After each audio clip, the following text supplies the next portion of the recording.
Chandra. How are you? I'm okay, Tina. Good to see you. Yeah, it's really great to see you as well. Welcome to our first episode of Early Childhood Mental Health Chronicles, and you are our first guest on our first episode. Thank you so much for being here. How have you been doing? You know, right now we're having a conversation in the midst of the current COVID-19 pandemic. So how have you been doing during this really extraordinary time? Well, so for us in San Francisco, this is week 3.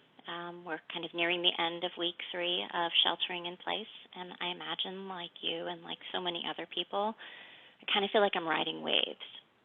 So it really depends on what I let into my mind and into my home, whether I'm reading news, as I'm hearing things, or as I'm thinking about friends and family members who may be more at risk. I feel really worried and anxious. And then I have other moments of gratitude and of feeling privileged that I have what I have, and other moments of worrying for families that are vulnerable. Periods when I feel like, what shall I do, and I get into action mode, and then periods where I just really don't want to do anything. And so I just wanted to share that because I imagine that so many of us are going through that right now. Yes, absolutely. These are unprecedented times that can bring forward so many different reactions and so many different emotions. As you described, there can be both the gratitude as well as the fear and the worry about all that's uncertain at this time. So let me introduce you to our audience. You really do have an impressive legacy in being a voice and a bringer forward of really important expertise pertaining to trauma, as well as the impact on families and families with young children. Dr. Chandra Ghosh Ippen is the Associate Director and Dissemination Director of the Child Trauma Research Program at the University of California, San Francisco, and the Early Trauma Network, Trauma Treatment Network. You have been involved in 7 longitudinal studies and have conducted treatment outcomes research on the effectiveness of psychosocial intervention programs with Spanish-speaking children and parents. You are a researcher, you are a clinician, you are a child and family advocate, as well as a creative. So thank you so much. You have so much to bring to this conversation in terms of how COVID-19 is affecting the world, our community, and particularly focusing on families with young children. So you have this legacy. Could maybe from your perspective, could you spend a little bit of time talking about your work? Sure, and thank you for that introduction. I think first and foremost, what I have been blessed to do is to hear family stories over the years. And so that we work specifically with families who have children under the age of 6. And so I think families trust us, and they trust us with their stories of what they went through when they were coming up, when they were little, and how that affects the way that they parent, and then what their children went through, and how that also affects them. And I think within our culture, there's often the belief that what happens when we're little, we forget. And what I want to say is that belief is wrong, because the parents know this, but then they sometimes go to see other people, and people say, oh, no, they're little, they'll forget. And what we realize actually is when people are asking the questions of will they remember, is that you're asking us the wrong question. The question isn't will they remember, it's what are they learning, right? What are they learning about when bad things happen? What are they learning about feelings and what we do with them? And so I have really been blessed to be able to speak directly with families where they share how much they know and where children share. And that children shock us because they'll play out scenes. So for children who have had medical procedures, even when they were so little, we wouldn't think that they would remember. They often grab the toys and they show us kind of like they remember in their bodies where it happened. That they remember that people were fighting and it was scary. And they'll show us those scenes too, which is really amazing. And if you think about it this way, if we are so important as grown-ups to them, that they're watching us and they're trying to make meaning of their world. And they're learning from us. They're saying, hey, when people get angry, what do they do? And so I share this because I think also from the parent side, what I've learned is that parents are beautiful and that they love their kids. And that sometimes because we're under pressure, under stress from what we went through before, sometimes we snap, we lose it. But they so want to help their children to make meaning and to heal. They want to do what we call, in fancy, it's not really such a fancy word, but we say that the work is in the repair. Right? And repair is so important that things get ripped, but we fix them. And one of the ways we do that is by taking a really deep breath and saying, yeah, I did not show up as my best self. Right? That was not who I really want to be. And we kind of acknowledge that, and then we try again. And I have seen families do that. And I have seen them do that when nobody ever did that for them when they were little. And that is gorgeous and heroic. And I have been blessed to work with mental health providers around the country and also in other countries and to have heard your stories and to have heard the stories of teachers. And to really be able to see that the small things that you do, they add up. I think about how we often sprinkle in our interventions, that we really think about how we support caregivers, and we listen to them. Who hasn't had a bad day, right? And so that then they're able to acknowledge, yeah, I had a really bad day. And we are the people with whom you get to fall apart. We're the people with whom you get to say, you get to swear a little if you want, and you get to say that was not what I wanted to do, and I did do this. And then we get to think together about, so what are we going to do about this? How do we, I think one of the core things in trauma work, and this comes from Marshall and Ann, is you want to balance acceptance with change. And if there's one thing that we hold in this time of COVID-19 is let's accept that we are all on way too much stress. And that when we're all on way too much stress, stuff happens. And that it is so not ideal when that stuff happens, so that we can accept that it happens, and then we can say, and we want to change something.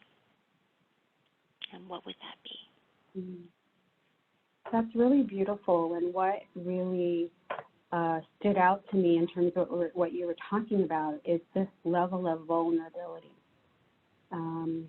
that is present for a parent to be able to acknowledge what has happened to them and the ways in which they have not been at their best, even though that may have been what they had hoped to be able to offer, and then the humility and the strength it takes to then offer a repair to fix it.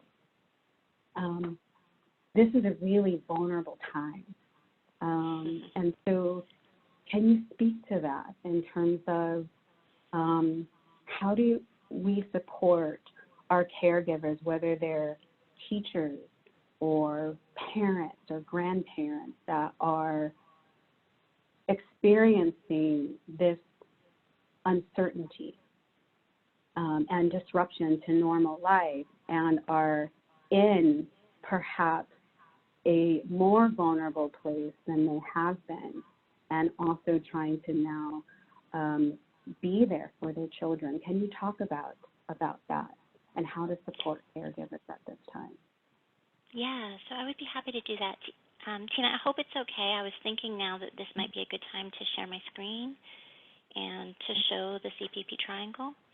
And before I do that, before I get cognitive on you guys, what I also want to think about is, so most of us are doing this work through screens with people. We're reaching out to grandparents and other people through screens. And I want to say that the first thing that we want to think about is what transmits. And what transmits is your caring. And what transmits is your voice. And what also transmits is your readiness to receive and to not transmit. Right? Which is kind of a weird thing. Yes. Right? That I think that core idea of being with, whether it's on the phone or in video, that like Tina right now, you and I, we are with each other. Right? And we are inviting other people into this. And that we start from that. And we start from, in this moment, I want to just be with you. When I get off this moment, I will be with the million of other things that I'm worrying about. But in this moment, I'm with you. So if nothing else, I think we start with our own ability to be present and to be a soothing and holding presence where people could be vulnerable. And where when they get off, they wouldn't have to be like, oh my God, I lost it with her. I wonder what she might think. But just, no, it's okay to lose it. And it's best if you don't lose it alone. Like lose it with someone else. Or celebrate your moments of joy. We can do both in the same 5-minute period. We can go from like a hilarious story to a moment where you're like, oh no. Right? So let's start from that. And then, is it okay if I share my screen? Yeah, absolutely. And I love that you brought forward that the essence of it is the being with, especially during a time where either our coping mechanism could be take action and move, but still doing that. But you're talking about being really conscious about where we are grounded inside of our body and our emotions and our ability to be present in the present moment. That's beautiful. Thank you. So I'm looking forward to seeing what. Well, I know that you know this. So this is, so we do a particular treatment called child-parent psychotherapy, where we work with kids under the age of 6 and their families. We believe that caregivers are the best people to help kids and that we partner with you. But I think one of the ways that we think about things is using that kind of Samson mantra of it's not what's wrong with you, it's what happened to you. We have this triangle that guides our understanding of the person or the family in front of us. And on the left-hand side, what you see is experience, where we might be thinking about we are going through coronavirus, that is one of our current experiences. And along with that, really thinking about what it means to your family and to your community. And as we think about that, I'm thinking about proximity to danger. So if you think about a child lives in a family and in a community and in a society, and I put the little virus outside there. And we might think about, like, how close to danger do we feel? Like, if we are, like when the virus was in China, we didn't feel like it was so close to us. But now if you're living in certain communities, I know that you're in Santa Clara. Santa Clara was hard hit. New York, we feel much closer to danger. If we have family members working on the front lines of this, we feel closer to danger. If we have health vulnerabilities, right? So we just want to think of those things. And then we want to think about how it layers on top of what your experience already was. And so if you happen to have a recent experience of stress or trauma, if your kid had that, it could be something that's totally unrelated. That's like the weird thing about stress and trauma. Of like, imagine that like you had something that had nothing to do with illness. It could have been that you were in a car crash, or it could have been that, this is sort of related, but that you saw people fighting. Or that when you were little, you had a period when there wasn't enough food, right? And then just think about the layers of family stress and intergenerational trauma and then stress to our cultural group. And so these things kind of interact. So if you think about it as a wound metaphor, sometimes what has happened is that we have maybe managed to build a nice little protective layer over some of the old stuff that happened. And then this newest thing, it just kind of like ripped off that nice little layer of skin you had. And now you're feeling the fresh wound. And I say this, and it's very cognitive in some ways, but because I think the first step that we as providers or as parents that we want to be real about is that this has happened and it's affecting us now. And I think if we saw somebody with a gaping wound, we would be so kind to them. But when the wound is emotional and deep, we often say things like, oh, that was a long time ago. You should be over it. And if you think about this metaphor of, no, actually right now we're feeling raw. And some of those things that we thought were old, that we thought maybe were healed, or that we just, like, we'd gotten through it, they are, they're festering. They're affecting us.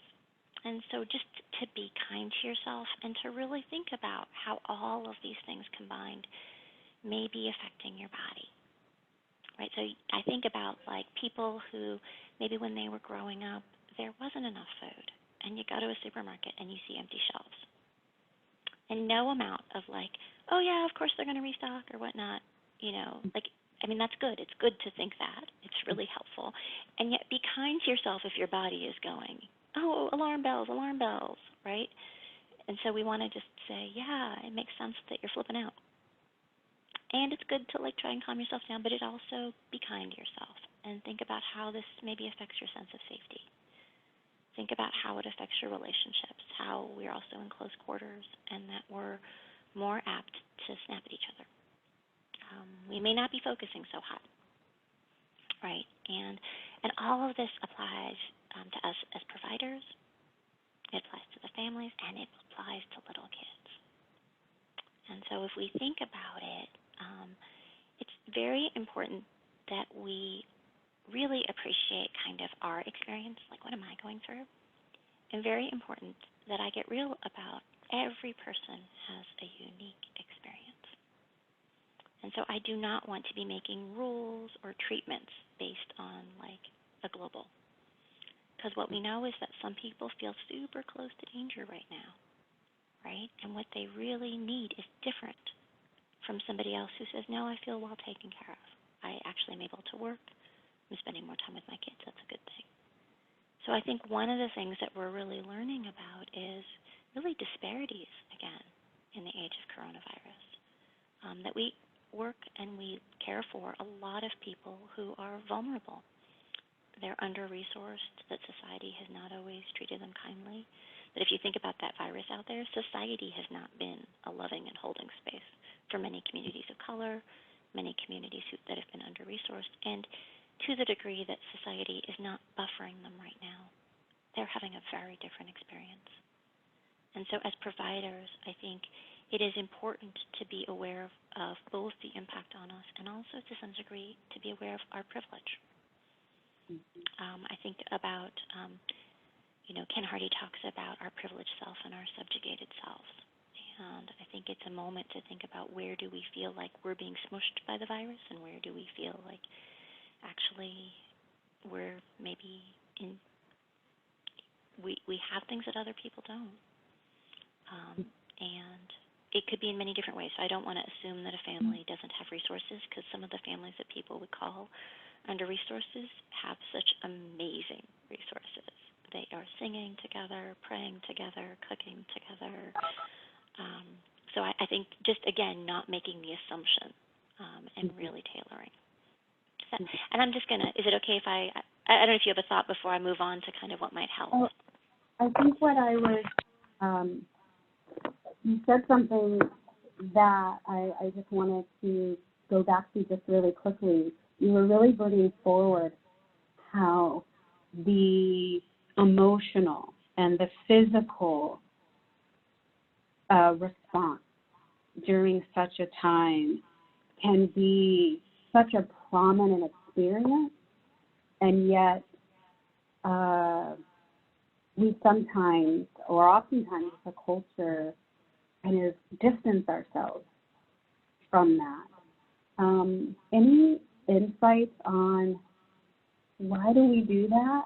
And during such a time, how can we attend to that in an intentional way? What would be needed to help us move from this distancing and this sort of diminishing of the vitality of our emotional life, even when it's painful, but being able to somehow find value in paying attention to it? So I think what you're asking is actually a super deep question of like, all right, so we maybe have been taught to not pay attention to our bodies and to not pay attention to our feelings. And so if you think about, I'm going to just put this in triangle language, that's the right-hand side, is that our behavior is to like say, forge on, or stiff upper lip, or I'm okay, or, don't have a pity party. And we want to think about like, why? What is the experience that kind of led us down this path? And I kind of wanted to pause on that question because we all have different experiences.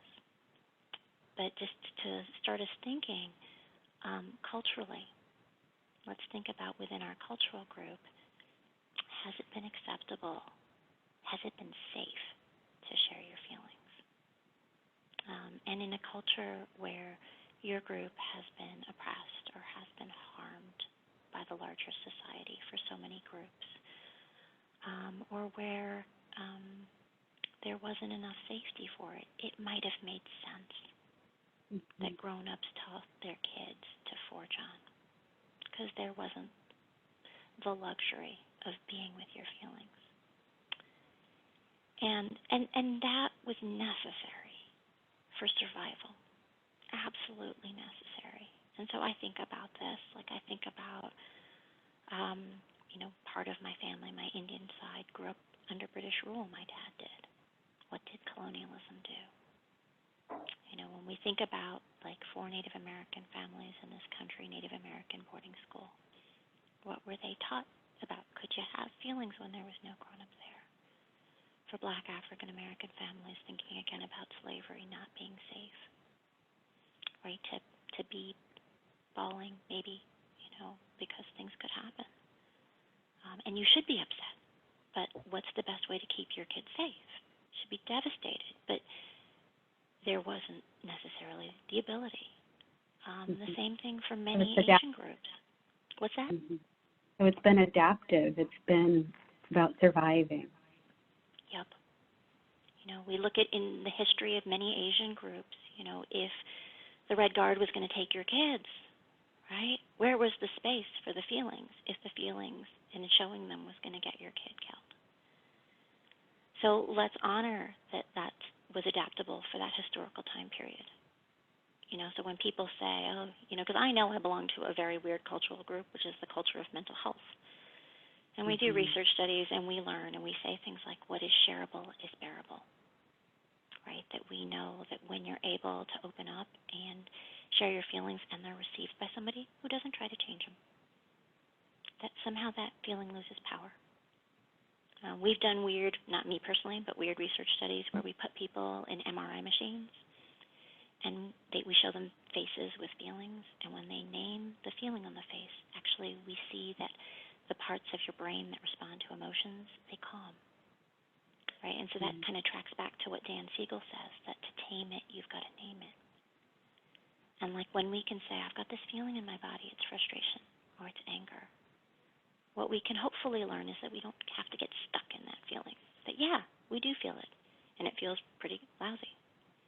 And there are small things that we do that change it.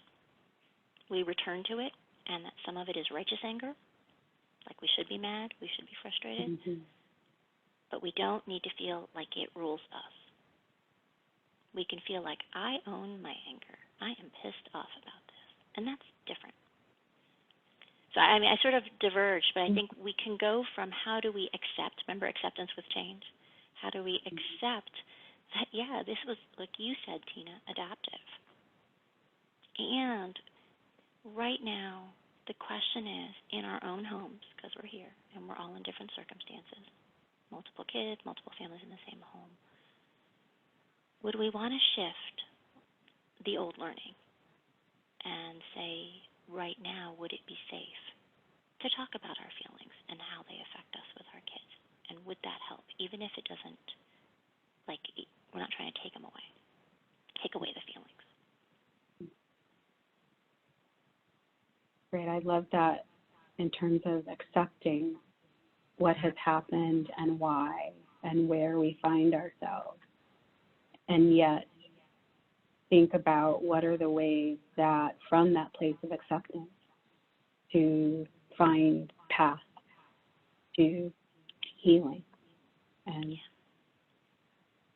And I wanted to add also that, as we do this, I was thinking also about the Latino families, Latinx families that I serve, and just thinking about, right now, even as a stimulus bill goes through for families who are not documented, they won't have access.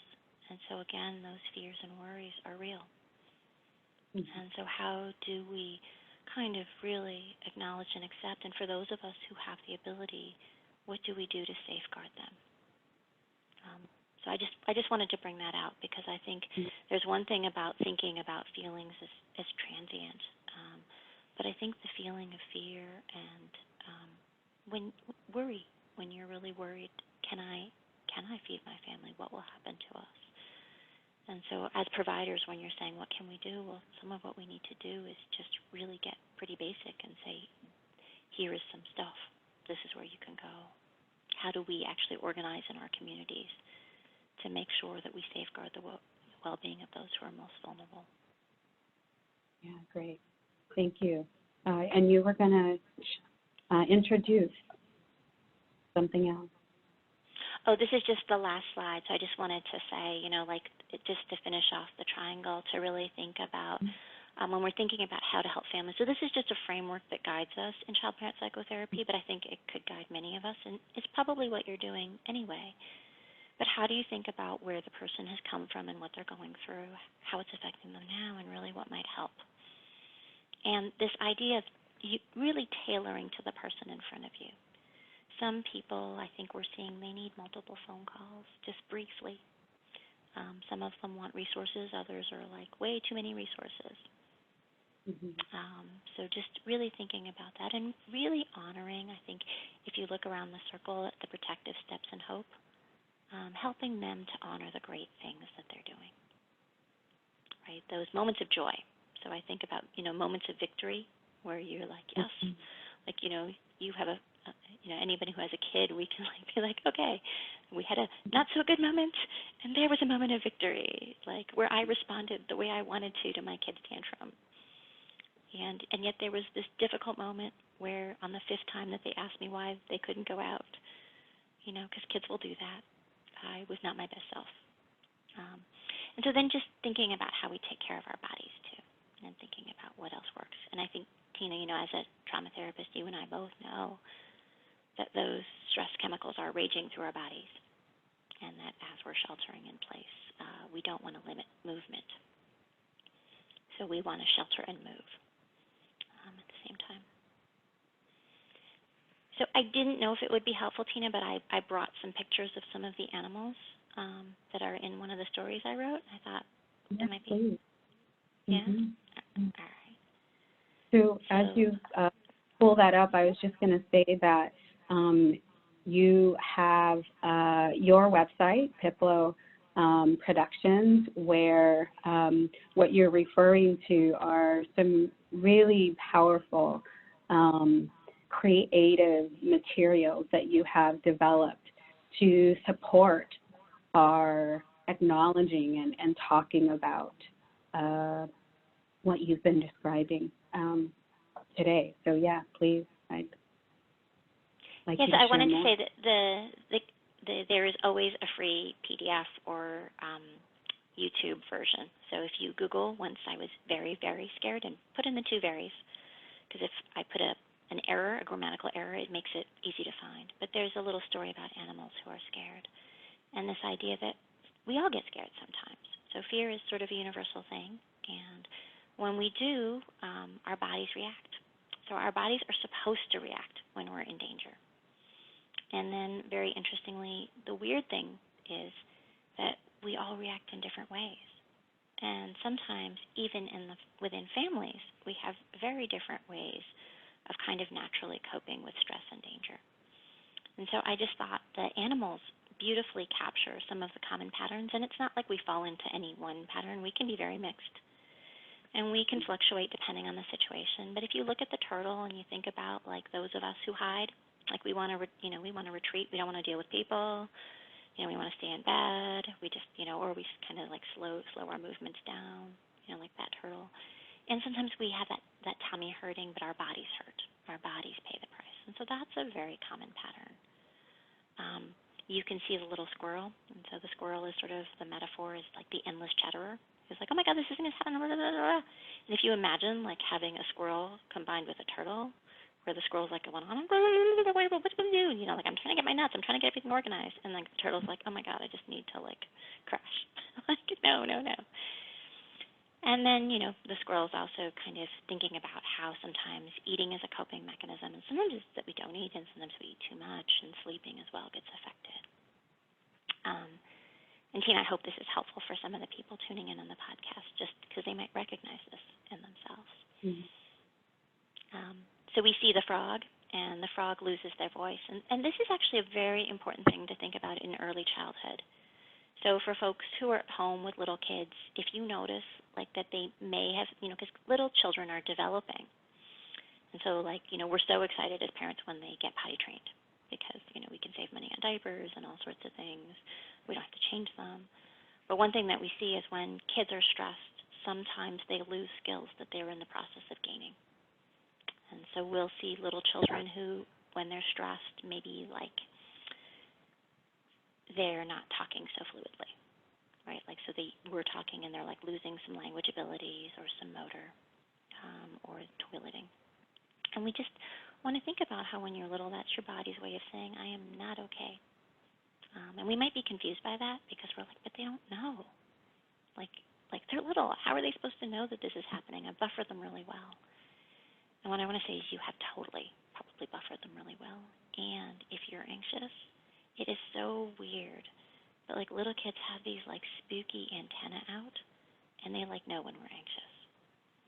And like if you don't believe that, I know this is a really weird thing to say, but most human beings believe that their animals know. Like you believe your dog and your cat have like ESP, right? Like when you're not okay, they come up to you, or else they run frantically, whatever their pattern is. They know you're not okay. And we want to apply like that belief to kids. They also know, right? And so sometimes they show it through those regressions. And then you can see the rabbit. The rabbit is kind of the poster kid for ADHD. It goes straight into body-based movement. It goes a little bit into recklessness. So and what I want us to all think is that rabbit is smarter than us. Because, this thing, this movement thing that the rabbit is doing, it's like they're saying, hey, parents, grandma, whoever's in the house, you have stress chemicals going through your body. Do you know that when we're stressed, your body makes adrenaline and cortisol? And you know what adrenaline's supposed to make you do? It's supposed to make you move so you can run away from danger. And so I'm moving, and if you're not, those chemicals are in your body. And they might affect your health. So let's all move. So we want to think about it both as, like you said before, Tina, it's adaptive, right? It can be a royal pain if you're stuck in a house with a kid who's like, woo, woo, woo, woo. We might want to channel it a little differently. Right? Like, I'm not saying it's fun or easy. I'm just saying, bizarrely, their bodies are smart. Yeah.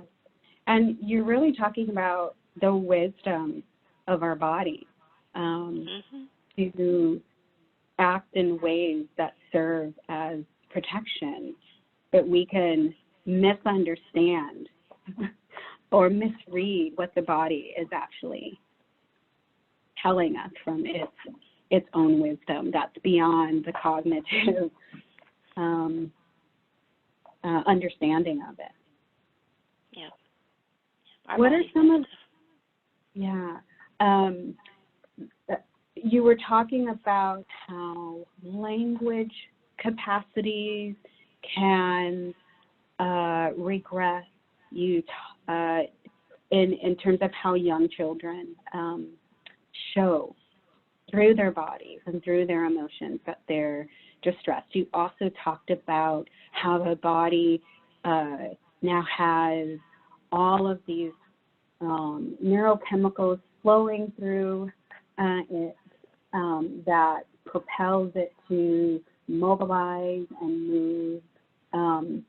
Are there other specific, and maybe you're getting to that, in terms of other cues that as adults we can pick up on? And I'm also particularly thinking about sleep as well. You're also thinking about, what was that? Sleep, how sleep is impacted. Yeah, so it makes sense that sleep is impacted for us as well as for them. Sleep is often a time when things are quiet. It might not always be quiet in families, actually, but where minds go when you're dreaming. I also, and this is a hard thing to acknowledge, but I think that a lot of times as grown-ups, we may have tensions in our families. And that at nighttime, sometimes because we're trying to spare the kids, that's when it comes out. And kids they often hear, and that can also be affecting them. And it can affect us too. So I think one of the things that we think about is sleep hygiene and sleep routines. And that's easier said than done. So, don't beat yourself up if you don't do it. Mm-hmm. But, we as mental health professionals, we sometimes advocate for things that seem really kind of no duh. And yet, I think I got to say, even us, do we do it? At what point do we say, okay, I am not looking at the news. I don't know why I'm Googling, coronavirus San Francisco at 10:30 at night. That's a really dumb move, right? And so, if I'm having sleep problems, what is my sleep routine? What do I do with my kids? Am I in a good space where I could read a bedtime story, where I can think about kind of being all together? Or do I honor if a kid's not sleeping? Because it's irritating, because I wanted maybe a moment of peace. So maybe I was hoping for a time when they would be asleep. How do we kind of honor that you're worried, right? And so I think, we live in the Bay Area, Tina, so I think about how, after earthquakes, we're really good at knowing that at night we're all, a little bit on edge and we're not sleeping so hot. Not because anything's happened, but because we're waiting for, the aftershock. And I just want to apply that to right now, that I think we're all waiting for the aftershock, and nighttime's a time when it happens. And so I know that in the past when we've been waiting for aftershocks, kids don't sleep well. But as grown-ups, we show up. We sit by the side of their beds and we say, you're scared. It's okay, I'm here. Right? And what if this happens? What if this happens? And we'll say, what would we do? Right? That we would be here. That we haven't been seeing a lot of little kids get really badly sick. And that even all the ways that we're taking care of ourselves. And we do that if the kid's asking, because we don't want to do TMI, not too much information, but just kind of rightly targeted to the kids. Some kids, they just need a little snuggle, and that's it. Some kids, they get super active at bedtime, and then I would be thinking about, wow, do they need to get active? And could I back that up by an hour? Could we have mad karate hour an hour before? Pillow fight, all those things that we do, they're so good for getting that out, right? But back it up an hour. That was my daughter, my 5-year-old. Literally, we're wrestling, and she's running straight into me like a ram. And she's that child, that ramps up, and really having to set aside a period of time. And this is not even during times of stress, right? This is normal. Part of our bedtime, routine, which helps, is actually part of that process. So, I'm thinking even during times how that normal need to expend that energy physically and through contact could be intensified and exacerbated when there is additional distress in the child's body. Is it okay if I just wanted to show you some of the other animals in case they're helpful to folks? Because I got to say, I have a really soft spot in my heart for the skunk.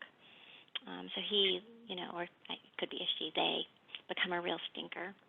And I just think about how sometimes we kind of like repel other people. We're really difficult and snappy. And that's another stress response pattern.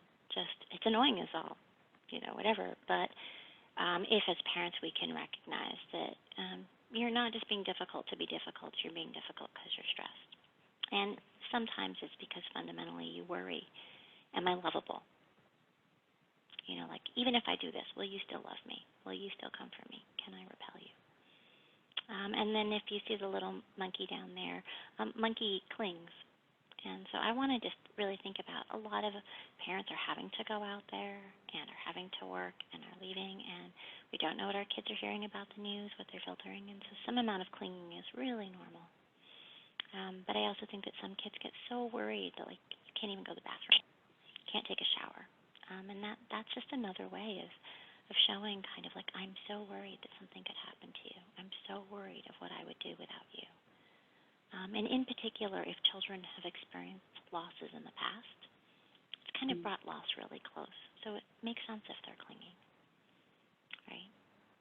And then, if you think about meerkat actually is showing a pattern that we sometimes really worry about, where things have gotten so bad that meerkat has a hard time being present.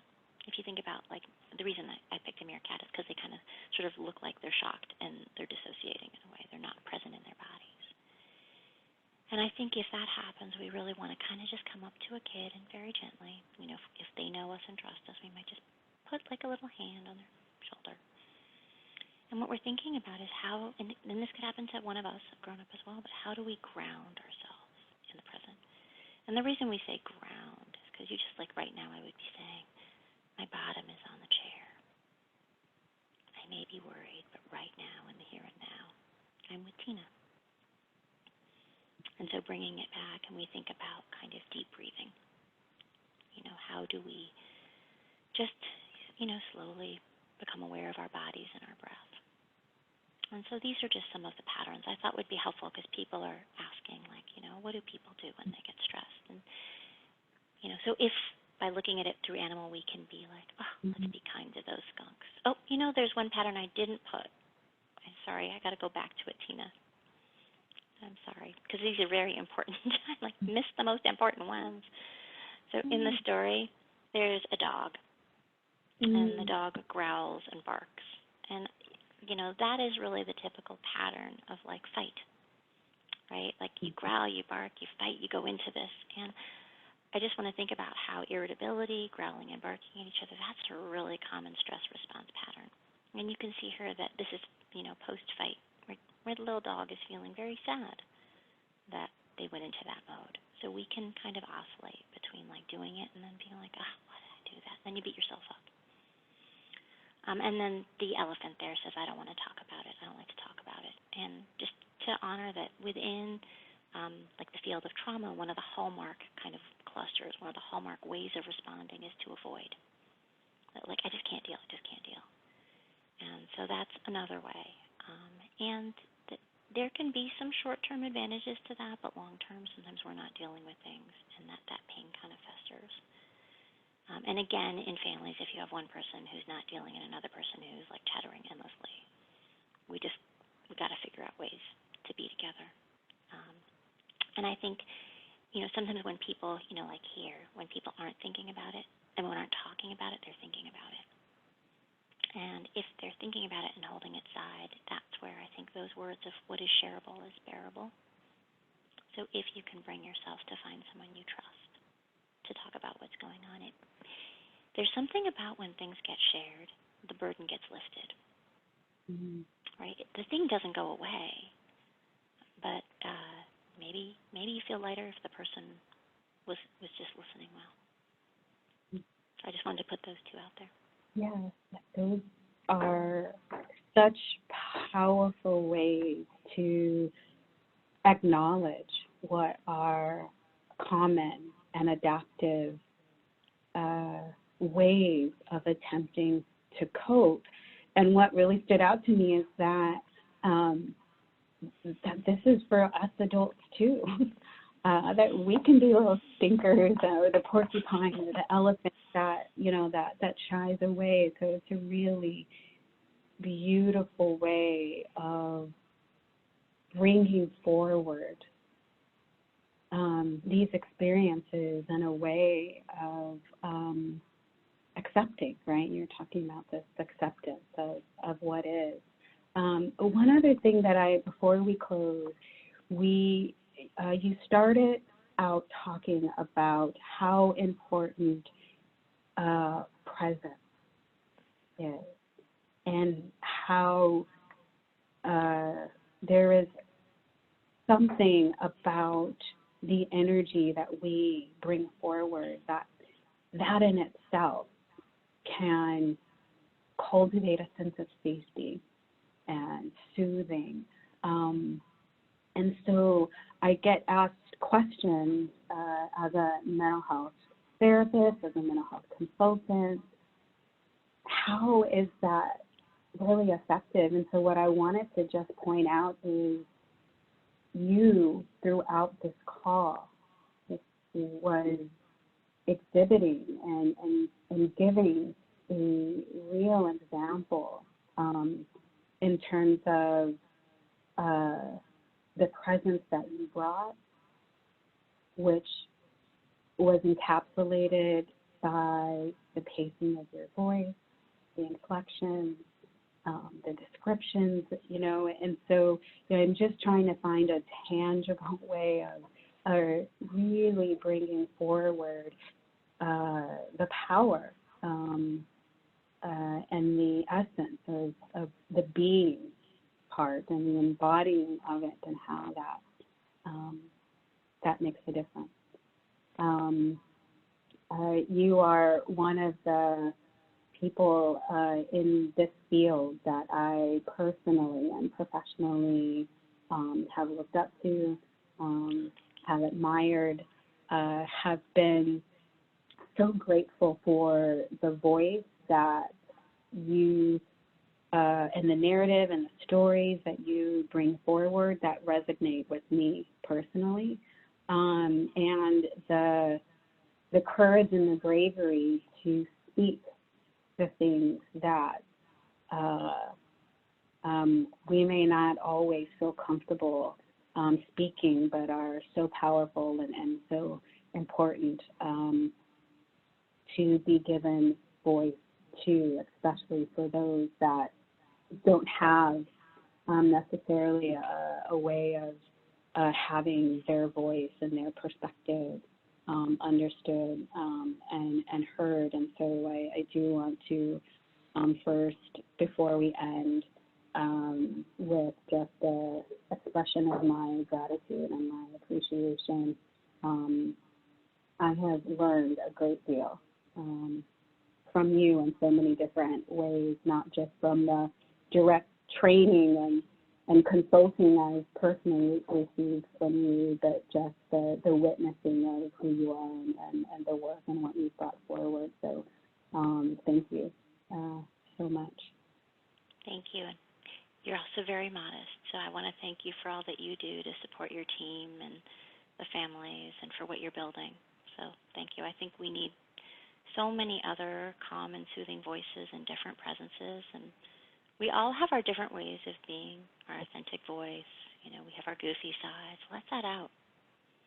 Let that out and let that connect to the families so that they can let their authentic sides out too. Yeah, so thank you, and thank you for starting this. Yeah. So where can people learn more, find more about the stories and the books? I know that you've written along with your amazing family some incredible books that you were and characters. Where can people learn more about you and the materials that you have available? Sure. So is it okay if I screen share our website? Absolutely. All right. So I'm going to screen share a couple of websites. So this one is Piplo Productions. oops, I didn't share my screen. I just told you about it. Like, I'm looking at it, but you're not looking at it.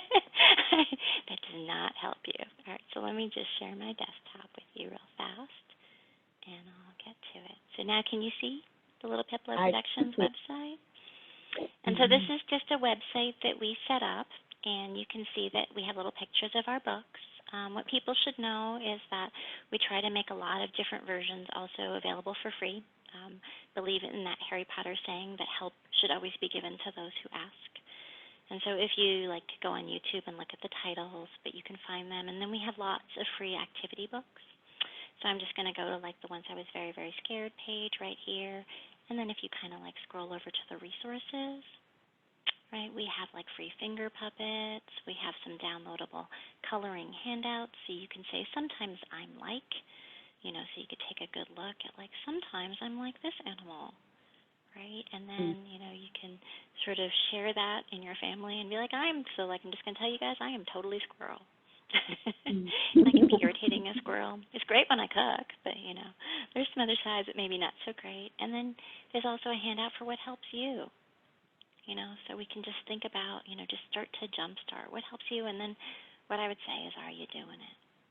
And if not, sometimes there's a real mourning, because like the thing that helps me, I can't do right now because of COVID-19. And so what could I do?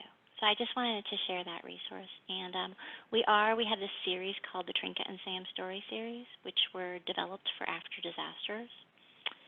And so some of you may know about it. If you Google Trinket and Sam, they pop up. But we have versions for earthquakes, hurricanes, tornadoes, and fires. And just so you know, we're working on a COVID-19 version. And so we will be putting that up here. And just, they're all free. There's a parent guide in the back. And they're coloring books, so they give your kids something to do, something to talk about. When we do share them, I think one thing that's important to know is that sometimes kids will walk away from the book, or you will. You'll be like, I don't want to deal with it. Some people told me that about the fire book, and then they noticed that their kids kept pulling it over later on. And so even just your ability to say, oh, I don't like that picture of the fire engine because it reminds me, that is an intervention. To be able to communicate that to your parent or whoever you're living with, to be able to say. And we could say, yeah, I don't like it either, because it reminds us of something that we don't want to think about.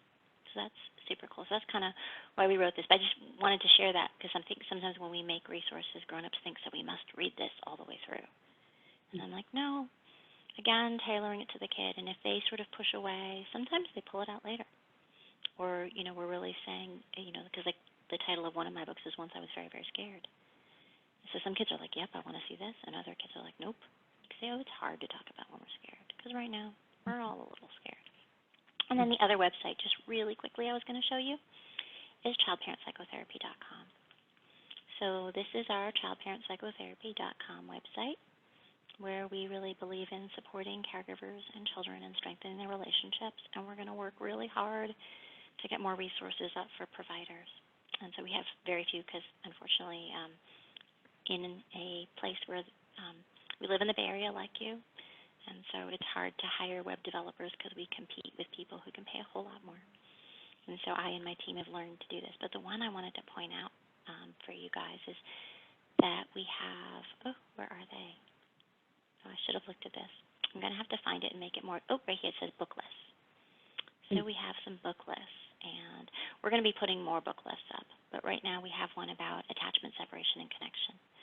And so those might be important, because right now a lot of our, you know, children, they're separated from their friends, they're separated from loved ones. What is it like to be able to read some of these books? I think books open doors to conversations. Yes. Right? And the important thing is not the book. The important thing is you and the conversations. But if we can offer some good books, and, you know, that help you do that when you're ready, because not all parents are ready right now, then that's a good thing. Well, great. Well, thank you so much. Now, you have shared so much wisdom and given us such insights to take in and think about how do we use that as we all go to try to do our best to support and serve. Any final thoughts that you want to offer parting Yeah, I message? think, one, which is very simple, is to really go easy on yourselves. But two, I wanted to share a little bit of knowledge that has helped me, and that's when people think about like trauma, if you think about using like a medical kind of model, think of it as asthma. Think of it similar to asthma. And so, because people will say, like, my kid is behaving like this, and if you think, because they have trauma, because they have stress. And so they'll say, will they ever stop? And what we would say is, well, when somebody has asthma and you say, will their symptoms ever go down? One of the questions is what's in their environment? And so if there's a lot of pollen, expect your kid to do what they do. So if they're like rabbit, expect them to be pinging off the wall, because that's their pattern. And what we need to get really good at is identifying the pollen. What are the things? And those are what we call trauma reminders, things that by themselves might remind a kid that they're kind of in the presence of danger. And so I wanted to share this for those of you who are parents. And so even thinking about your own bodies and think about what, it's actually not even just for parents, for everybody. Like if you've had times in your life when people got angry, for example, and now people are getting angry, it would make sense that all your alarm bells are going off, right? If you've had times when maybe you felt alone and uncared for, it makes sense that your alarm bells are going off. That's your pollen, right? That's the thing out there that's like it's making you not like sneeze or cough, but it's making you emotionally sick. And so if we go back to that, like, oh, I'm feeling this way because, yes, then I can say, okay, now, is this different from before? Because before, when I was alone, maybe I was little, and my grown-ups had some problems and didn't take care of me. So, of course, it makes sense that it sets me off. But now, maybe I'm grown, and maybe I have the ability to kind of do something a little different. And so both be kind to yourself in terms of what you can and can't do. And I think this idea of understanding how stress and trauma and how old stress and trauma are kind of in the air so that you can be even kinder to yourself. Good. Well, thank you so much, everyone. Dr. Chandra Ghosh Ippen, thank you so much. All be well.